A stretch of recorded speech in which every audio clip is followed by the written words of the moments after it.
He was the brightest young journalist I've ever met, I think. What I learned from Sander, I think, is never give up. Always try to pursue truth. Always believe in what you're doing. Be an independent journalist. Journalism was his passion. He lived for journalism. He was curious. He wanted to understand the world. It was September 21st, 1999, when Sander Thoenes was killed by Indonesian soldiers while on assignment in East Timor for the Financial Times and some Dutch media outlets. He is one of nearly 2,000 journalists who have been killed in the past few decades while doing their job. I got to know Sander in Indonesia while I was working there in the Dutch embassy, and he was a journalist there. And because we were Dutch, we got connected. Although Sander was a fun guy, he wasn't into journalism for fun. He was there for serious business. So he was into economics and power structures and all the serious stuff. Indonesia was not an easy country. It was complex. I think the story became more complex. But I remember that he just seemed to just grasp it and really finding his own way how to cover the country. It was quite, it was quite difficult because the media was still being was restricted, especially both foreign and domestic media. I've had at the time when I was working there regularly that we had to we couldn't feed out our footage from the satellite point, so you would just fly to Singapore, where you would feed your pictures.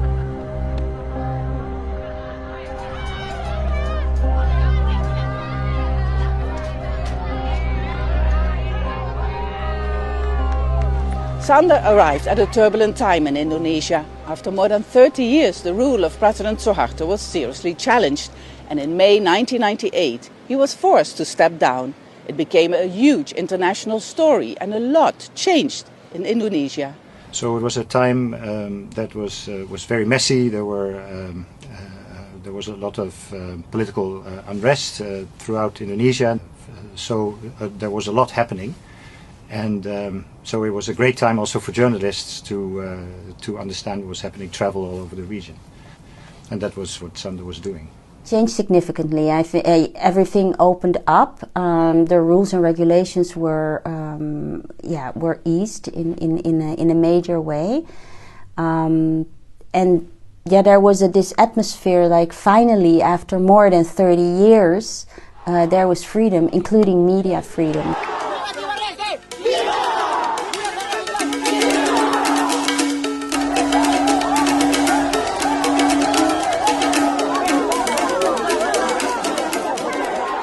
During the upheaval, President Habibie, who had succeeded President Suharto, decided that the people in East Timor should have a choice between staying with Indonesia or becoming independent. This was a story we were all keen to cover. And Sander was a kind of journalist who was doing more analytical pieces. So he wasn't a war journalist. He wasn't prepared to be a war journalist. But the situation slowly evolved in Indonesia, and so increasingly he went on more dangerous assignments. And we tried to look around and see what happened.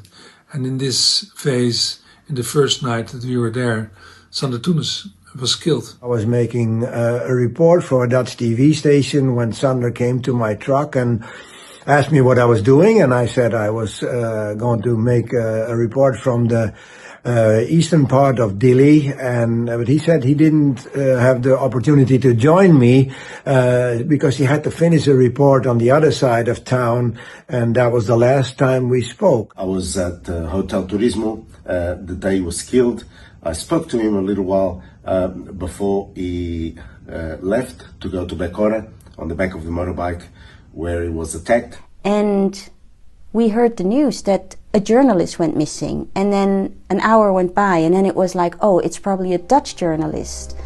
And then the rumors kept on growing, like it's a Dutch journalist, that is missing. And then after, I think, an hour or three, it became clear that it was Sander.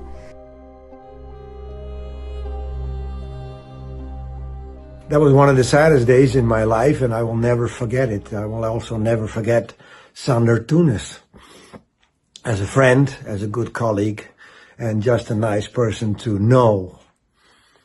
What Sander did was very courageous. He just went out there unprepared, without any protection, because he wanted to tell the stories that were evolving, and that kind of journalism nowadays is less common, because journalists have to take more protective measures to protect themselves. Sander got killed with his curiosity and his investigative spirit.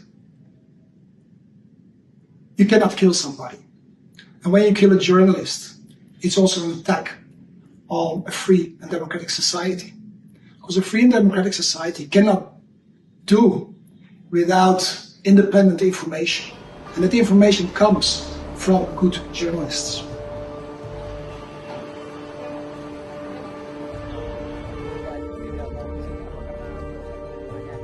When I left Indonesia, I started working for a media and press freedom NGO in the Netherlands.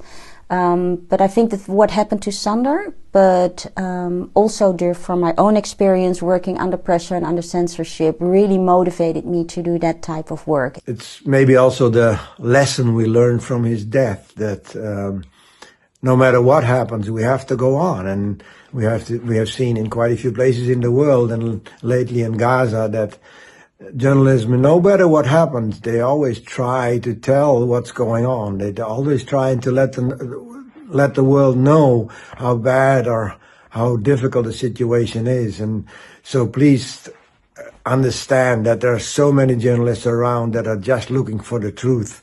Sander was one of them. Sander's name is still remembered by the Timorese media, by the Timorese people. There is a memorial to remember him near the area where he was killed.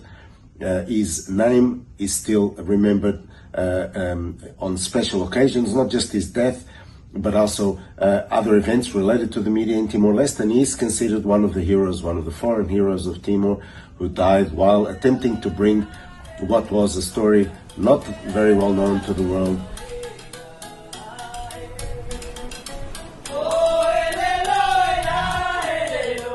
On behalf of all of us, I want to wish the journalists who have applied for this scholarship and those who will get it the same passion and the same drive to uncover the truth in the most difficult circumstances as Sander did. Stay true to your journalism, and may Sander's name live on, not only as a great journalist, but as one of the nicest colleagues and friends we've ever known.